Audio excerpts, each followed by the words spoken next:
sadarkaalee qabeenyaa afur laalla. Qabeenyaan jee by the way maallaqa qofan jenne. Tokkoffaan tasgabbiidha. Tasgabbii kana jala wanni jiru liqiirraa bilisa ta'uu, hafaltii ji'aa garagaraarraa bilisa ta'uu fi qusannaa waan qusatan fandii qusannaa qabaachuudha. Lammaffaan tarsiimoodha. Tarsiimoo jalatti maal arganna? Investing waan sadarkaa tasgabbii jala qusanne san asitti invest goonee yookaan daldalarra oolchine baay'isuu jechuudha.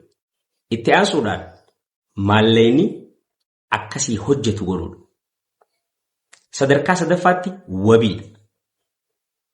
Wabii kana jala wanni itti argannu maallaqa tasgabbii jalatti qusatte kan tarsiimoo jalatti daldaltee tirfii yookaan bu'aatti argatte san asitti maal godhuu qabda?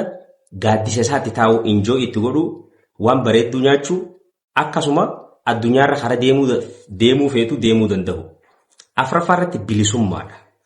Bilisummaa jalatti waa'ee yaada maallaqaaf yaadda'urraa bilisa ta'uudhaa fi jireenya qulqullina qabu yookaan kwaalitii qabu kan sadarkaa isaa eeggate jiraachuu jechuudha. Peace.